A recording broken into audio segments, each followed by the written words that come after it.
ठीक है, थोड़ा और आगे बढ़ते हैं हम लोग। अभी दिख रहा है यहाँ तक? हाँ दिख रहा है। तो देखो भैया, अभी हमको पढ़ना है फ्लूइड प्रॉपर्टी। फ्लूइड प्रॉपर्टी,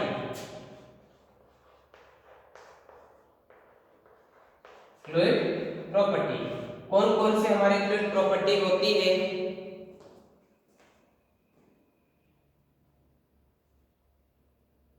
ठीक है, तो सबसे पहले जो प्रॉपर्टी होती है हमारी, उस प्रॉपर्टी का नाम है इंटेंसिव प्रॉपर्टी। इंटेंसिव प्रॉपर्टी क्या होती है sir? Intensive property, intensive property वह प्रॉपर्टी होती है भैया दैट इज प्रॉपर्टी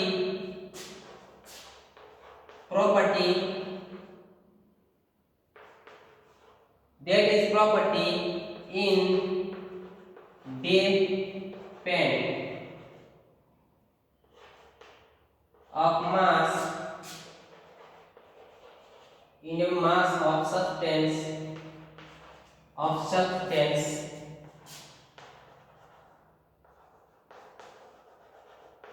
भैया इंटेंसिव अगर प्रॉपर्टी की अगर बात करता हूं मैं कि वह प्रॉपर्टी जो किसी मास के ऊपर डिपेंड नहीं करती है ना, वो किसी मास के ऊपर डिपेंड नहीं करती है, उसको कहेंगे हम लोग इंटेंसिव प्रॉपर्टी। उदाहरण के तौर पे बोल सकता हूं मैं, एग्जांपल की अगर बात करता हूं यहाँ पर टेम्परेचर की इंटेंसिव प्रॉपर्टी हो गई हमारी। क्यों? क्योंकि ये किसी इंटेंसिव यानी ये मास के ऊपर डिपेंड नहीं करता। और तापमान का कभी मास होता है क्या? बोले सर नहीं होता है। अगर मैं बात करता हूँ यहाँ प्रेशर की अगर बात करता हूँ, ठीक है ना, पीटीसी, तो ये हो गई भी हमारी कुछ इंटेंसिव प्रॉपर्टी। और यहीं पर हम लोग अगला पढ़ते हैं extensive property.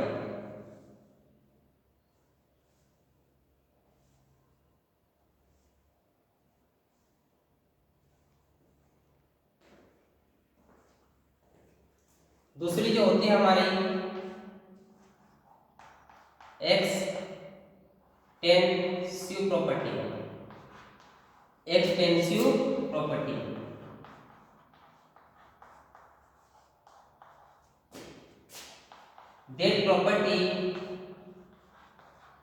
that property depends on size, mass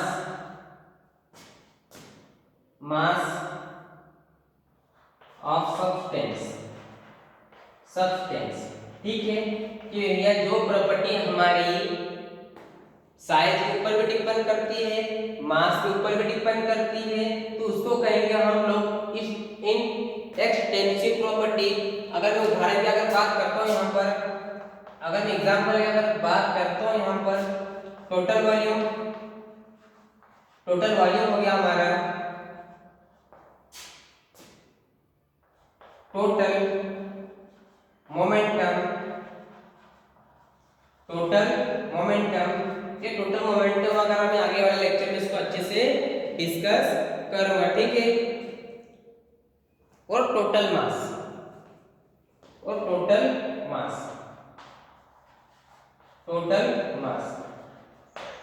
ये तो हो गया भैया हमारा फ्लूइड प्रॉपर्टी।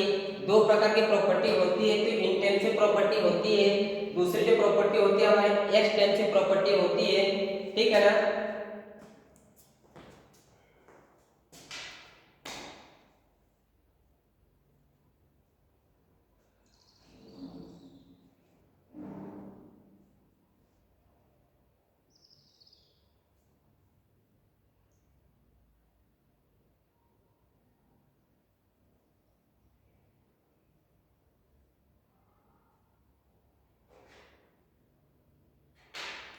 ठीक है,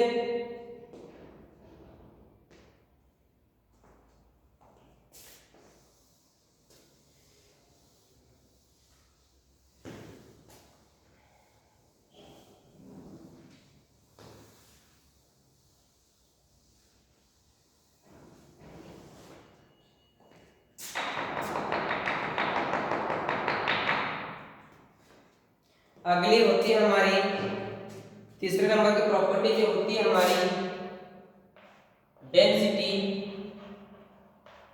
डेंसिटी या फिर इसको कहेंगे हम लोग मास डेंसिटी। मास डेंसिटी, इसको हम लोग ध्यान देना, इसको रो के द्वारा दर्शाया जाता है। डेंसिटी या फिर मास डेंसिटी क्या होती है भैया?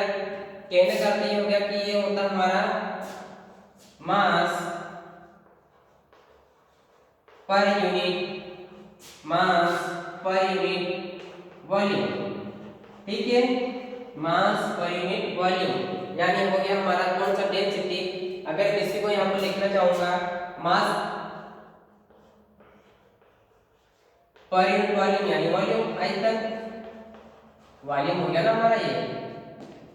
ठीक है, हाँ हो गया एडमिशन कर दो।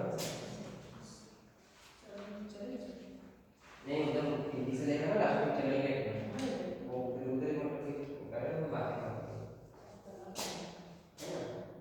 नहीं उधर चलेंगे लास्ट में ये कंप्लीट लेवल से स्टार्ट करते हैं। ठीक है, डेंसिटी या फिर मास डेंसिटी रो, मास पर यूनिट वॉल्यूम यानी मास तो हो गया कि हमारा m और पर अब मास किसमें होता है भैया? ठीक है, अरे डेंसिटी यही होते हैं ना, मास पर यूनिट वॉल्यूम। अगर मैं मास को लूंगा यहाँ पर केजी में और आयतन किसमें लेते हैं हमेशा? आयतन हमेशा मीटर क्यूब में लेते हैं ना, मीटर क्यूब, और यही हो जाएगी मेरी SI unit. SI unit question में अगर डायरेक्ट पूछता है कि भैया डेंसिटी की एसआई यूनिट क्या होती है तो केजी पर मीटर क्यूब। ठीक है ना।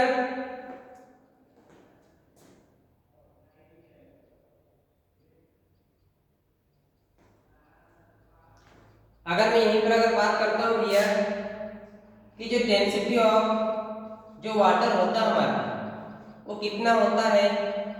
डेंसिटी ऑफ वाटर 1000 केजी पर मीटर क्यूब, या फिर इसको और ले सकते हैं हम लोग 1 ग्राम पर सेंटीमीटर क्यूब। अगर ग्राम में लिखना चाहे इसको तो 1 ग्राम पर सेंटीमीटर क्यूब। अगर मैं वहीं पर अगर बात करता हूँ डेंसिटी ऑफ मर्क्यूरी, मर्क्यूरी की अगर बात करता हूँ तो कितना था? 13546 केजी पर मीटर क्यूब। अगर इसको मैं और करके लिखना चाहूंगा 13.5 ग्राम पर सेंटीमीटर क्यूब। ठीक है, डेंसिटी ऑफ एयर जो होती है हमारी वो कितनी होती है? 1.224 है ना, केजी पर मीटर क्यूब। इसको और कैसे ले सकता हूँ सर मैं? 1.2 इंटू 10 टू की पावर -3 ग्राम पर सेंटीमीटर क्यूब। ये तो कुछ यूनिट हो गई, लेकिन ध्यान देना कि क्वेश्चन डायरेक्टली यहीं से बनता अपना कि density of water, density of mercury या डेंसिटी ऑफ एयर कितनी होती है हमारी। ठीक है,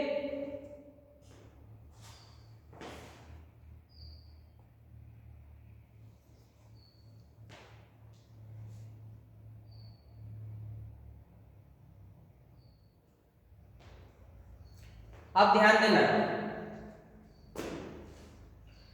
बहुत कुछ सुना होगा कि सर डेंसिटी ऑफ वाटर ये 100 केजी पर मीटर या फिर 1 ग्राम पर केजी सेंटीमीटर क्यों होता है? ध्यान देना भैया कि यहाँ पर 4 डिग्री सेल्सियस पर ऐसा कर लिखे हुए सुना होगा आपने। मैंने कहा हाँ सर ऐसा सुना है। सुना है ना आप लोगों ने? बोले कि हाँ सर सुना है। सर क्या सुना है? अगर आप लोग टेम्परेचर,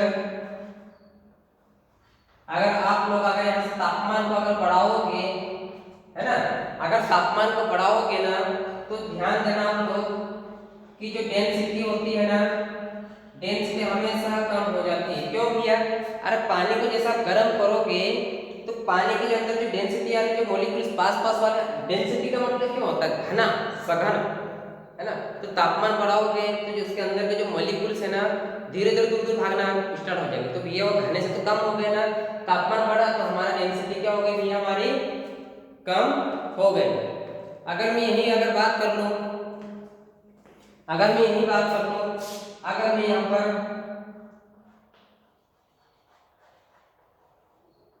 टेम्परेचर को कर दिया भैया मैंने क्या कम, यहाँ पर मैंने टेम्परेचर को कर दिया या फिर मान लो आप लोग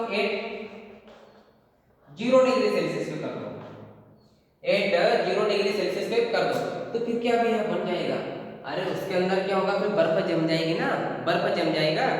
तो अब जैसे मान लो तो उसके अंदर क्या इस टाइप से कुछ अब ये इसमें अंदर क्या बर्फ जम, अब इसके अंदर तो मॉलिक्यूल्स कण है, अब जैसे जैसे हम तापमान बढ़ाएंगे ना तो वैसे वैसे इसके अंदर पानी बाहर के मॉलिक्यूल जमा होने लग जाएंगे, लेकिन डेंस तो होगा ही नहीं, ठीक है ना। तो ये कंसीडर होता है भैया कि 4 डिग्री सेल्सियस पे जो हम अगर तापमान इसका बढ़ाते हैं तो डेंसिटी हमारी है घट जाती है, और इसको मैं अच्छे से और नहीं समझा पाऊंगा, ठीक है।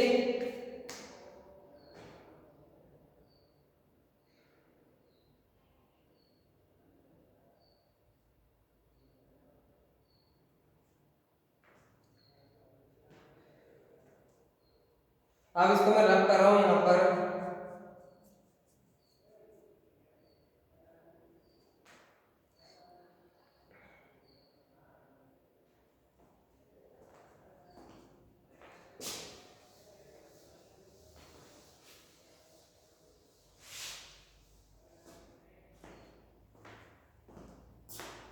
क्या कारण है कि भैया क्या कारण है, अब देखो केजी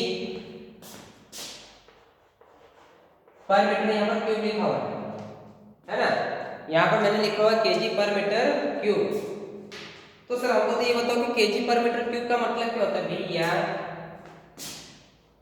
अगर 1 मीटर क्यूब में अगर इतने केजी अगर आ रहे हैं तो कहने का मतलब ये हो गया, मान लो ये हमारा कोई एक बीकर है, ये हमारा क्या हो गया कोई एक बीकर है, और ये कितना हो गया भैया 1 मीटर क्यूब का कोई बीकर हो गया हमारे पास। और सबसे पहले मैं अगर देखता हूँ पानी अगर इसके अंदर डालता हूँ मैं, ठीक है ना, तो 1 मीटर क्यूब में अगर पानी डालता हूँ ना तो पानी का वेट कितना हो जाएगा हमारे पास, तो पानी का वेट निकल जाएगा हमारे पास 1000।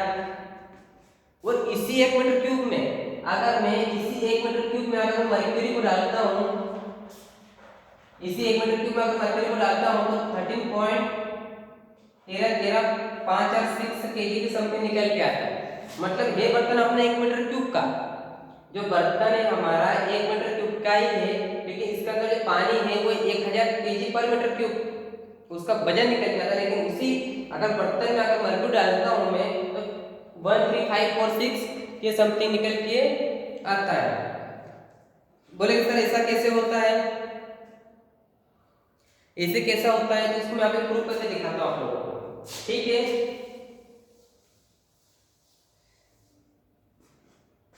यहां पर लिख रहा हूं मैं डेंसिटी ऑफ मर्क्यूरी, मर्क्यूरी, और यहां पर लिख दिया मैंने डेंसिटी ऑफ वाटर। इसको ध्यान से सुनना आप, डेंसिटी ऑफ मर्क्यूरी और डेंसिटी ऑफ वाटर को, ठीक है ना।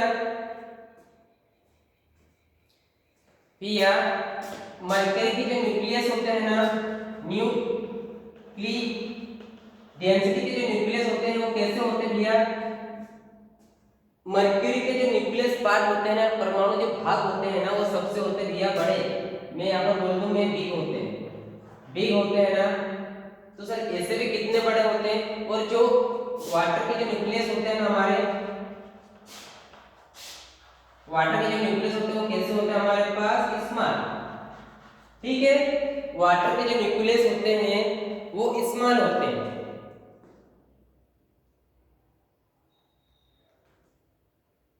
ठीक है। तो भैया अगर मरकरी का अगर न्यूक्लियस बड़े होंगे तो इन न्यूक्लियसों के जो एटॉमिक मास होगा, एटॉमिक मास, इसका जो एटॉमिक मास होगा है नहीं कह सकते इसको परमाणु द्रव्यमान, परमाणु द्रव्यमान, ठीक है, इसको कहेंगे हम लोग परमाणु द्रव्यमान। इसके जो परमाणु द्रव्यमान होते हैं ना 200 ग्राम पर मोल, ठीक है ना। स्मॉल होने पर इसका जो परमाणु द्रव्यमान यानी जो एटॉमिक, इसका जो एटॉमिक मास होता है ना हमारे पास, ठीक है ना, कितना होता है 18 ग्राम पर मोल, ठीक है ना, 18 ग्राम पर मोल। तो यहीं से आप लोगों को एक ऑब्जेक्टिव निकल के आया, बहुत इंपॉर्टेंट ऑब्जेक्टिव थी भैया, यहीं से आप लोगों का एक ऑब्जेक्टिव निकल के आया है यहाँ पे। वो ऑब्जेक्टिव कौन सा हो गया हमारे पास कि density of mercury is greater than density of water. ध्यान देना कि density of mercury is greater than density of water, ठीक है। और यहीं के साथ में हम लोग इस लेक्चर को समाप्त करते हैं अभी।